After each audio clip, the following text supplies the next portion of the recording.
this is during the time when I first came to Australia. I got a job up in Tom Price. After a year or a year and a half, we thought of going down to Perth and buy a car. You know?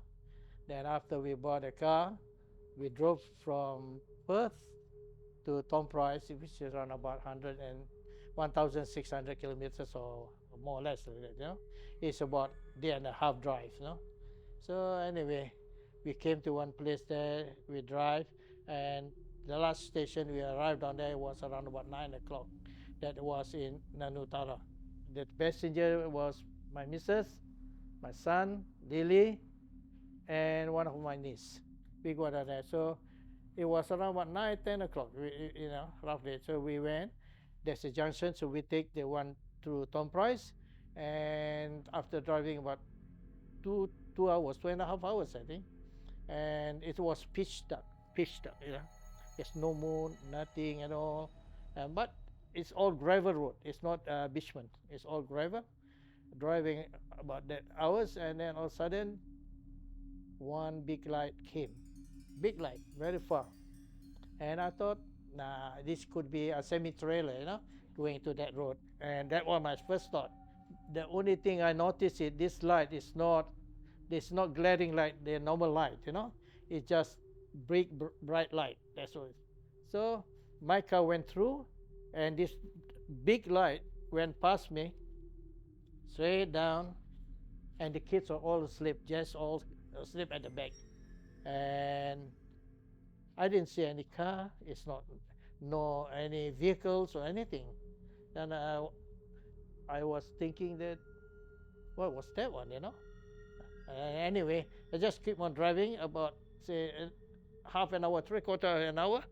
I saw another light came the same direction towards me, and I keep on thinking, what was that one? I saw the first one.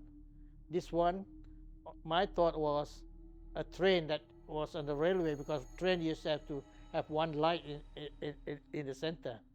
Then when it passed me, nah, it was the same as the other one that passed me before. It passed very close to the car. You can see the light passed to the car. Soon, I was going up. He was coming down that way. It passed. I didn't see any truck, and I didn't see any dust because it's a gravel road. But anyway, I ignore it, just keep on going. And not long after that, there's another one come. And another one come is straight down, come closer and closer. I know I slow down my car just to make sure it's not nothing but maybe another vehicle, but comes closer. And it went that close to me, I can see it. There's nothing but it's just only one big light. Big glow light. It's not glaring, but big bright light, And anyway, we reached Tom Price, our home, say around about 5 o'clock in the morning, 5 o'clock, almost daylight. About a few days later, I went to work.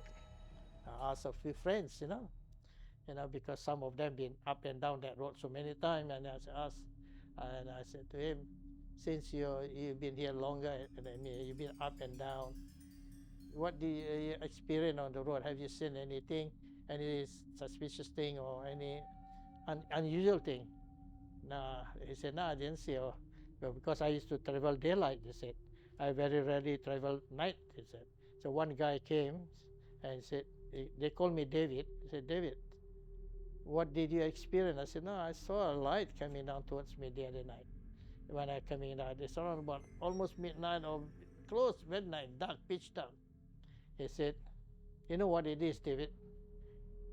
I cannot explain to you. I've been through that one once already. That's why now if I go to Perth, I travel in daylight. I said, and I asked some of the Aborigines people, they said, they call it the Min light.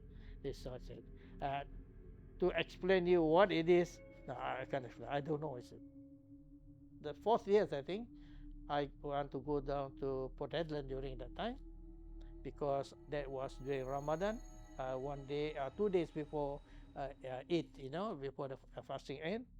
And we left Tom Price with just my son, the other one, Mazlan, and my daughter Lily, and we drive. After work, we straight away drive, and then we reach one place after Vietnam. It's almost come to dark, almost evening. It's about 2 hours drive from there, and we were driving all the way, and around about almost 9 or 11 o'clock, 9 or 11, somewhere it's dark, very very dark, no more, nothing there at that time. But before I pass to that one place, it's all dirt road, and something passed in front of me, a big white thing flying. Boom. I thought it was a bird the first time. Then I was driving more or less around about 1 hour or half an hour. My car just stopped in the middle of the road. Just the light went off. Bum. That's it. No light at all. In the middle of the jungle, the bush. No house, nothing, whatever it is. So I took a torchlight, went out at night. It was pitched up, pitched up. And I took out the bonnet. I looked at it. My first thought, I thought maybe the battery terminal may be a bit loose. That's why the light went off straight away, you know. Then I look at it. Yeah, nothing happened, you know. And anyway, I put my bonnet down, came in. I told my missus, it's all right. We leave it here. And then maybe in the morning, if any truck come by, we must ask for help. But then I was sitting and resting. Then I thought I give it another go after about half an hour rest. So I stopped my car. Oh, suddenly stop the car. Now that made me wonder, what was that supposed to be? Now I got no light, and then I do nothing, and put my key and start. It went boom. Beautiful, you know. Then I was driving. About half an hour later, drive, and the one big thing was right in the middle of the road, crossing to the other side. To my experience, it looks like a snake, but I didn't see the head. I didn't see the head. It one big round thing, big across on one end. The road is quite big, you know, about 3 cars you can pass over. The tail I didn't see there, but I can see it move like that, and it went. And I was wondering, you know, is that a snake? But I didn't see the head, and I said I didn't see the tail. But then I just stopped the car, and then I can see the tail. That passed the car straight down, and then went to bush and disappeared. But it was black in color because my headlight was full on. Then I thought, no, what was that one? You know, about another few hours that we arrived in Port Ellen early in the morning, and went to my niece's house. You know, have a shower, have something to eat, you know, and because we're staying with them, so that night, which is tomorrow, is our Eid, which is our New Year, and the women are all outside down there, preparing for the Eid, you know, making all the ketupat and making all the preparation, the chickens and everything. They're all outside. Jess and the kids and all sleep on the lounge, you know, everywhere, you know, yeah, because they were playing, maybe got there to sleep. So I was by myself in the room. When I was in myself in the room, I was lying down. Or the neighbor's dog, they all like fighting one another, howling, you know. You know, if dog fight, they growl a lot and fight. The other one, I know. But this one howling, and then some very eerie sounding, you know, very, oh, they are crying, you know. They want to tell something, right? And I fell asleep. And then halfway before I fall asleep, you know, I can feel that my bed was start moving up and down. They tossed me up and down. I was that way and that way, you know. I keep on. It's not high, but you can feel it that someone is jerking your bed, you know. But then I thought, what was that, you know? And then all of a sudden you can hear that the bed went back to its place, bang down. I thought I was half asleep. Okay, fair enough, you know. Maybe I was tired. I was dreaming. I just ignore it. So I went to the woman where they are still prepared for the Hari Raya for the next day. And one of my niece was asking me, Uncle, what are you doing in the room? Why you got so much noise in your room? I just, not to scare everybody, I said, no, I didn't hear anything. Yeah?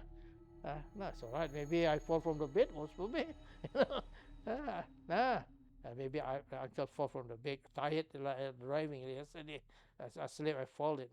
Said,